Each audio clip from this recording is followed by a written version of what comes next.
आंध्र प्रदेशामध्ये देखील आज चौथ्या टप्प्यातील मतदान पार पडत आहे। आंध्र प्रदेशचे आमदार शिवकुमार यांनी मतदाराला मारहाण केली आहे।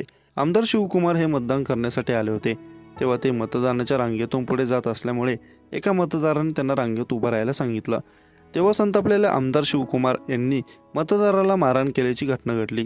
आमदार शिवकुमार यांनी मतदाराला मारहाण केली आहे। आंध्र प्रदेशच्या गुंटूरमधील ही धक्कादायक घटना आहे। आमदार शिवकुमार यांनी मतदाराला मतदान केंद्रावर मारहाण केल्याची घटना घडली। या घटनेमुळे मतदान केंद्रावर काही काळ गोंधळाची स्थिती निर्माण झाली होती।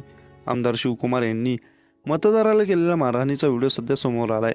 यामुळे मतदारांमध्ये दहशतीचं वातावरण दिसून आलं।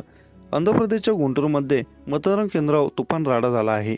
या घटनेचा व्हिडिओ देखील समोर आला असून या व्हिडिओमध्ये आंध्र प्रदेशातील गुंटूर जिल्ह्यातील आहे। येथील तेनालीचे आमदार शिवकुमार यांना मतदान रांगेत उभे राहण्यास आक्षेप घेतला, त्यामुळे त्यांनी मतदारावर हात उचलल्याची घटना घडली।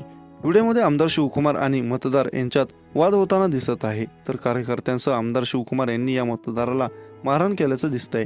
आंध्र प्रदेशच्या आज चौथ्या टप्प्यातील मतदान पार पडत आहे। तेथे लोकसभा आणि विधानसभेच्या दोन्ही निवडणुका एकाच वेळी होत आहेत। दरम्यान गुंटूर जिल्ह्यातील एका मतदान केंद्रावर हाणामारी झाल्याचा व्हिडिओ समोर आला आहे। आमदार शिवकुमार यांच्या समर्थकांनी मतदाराला बेदम मारहाण केल्याचं दिसतंय। लोकसभा निवडणुकीच्या चौथ्या टप्प्यातील आज आंध्र प्रदेशातील 25 जागांसाठी मतदान होत आहे। मतदान केंद्रावर मतदारांची गर्दीच दिसते।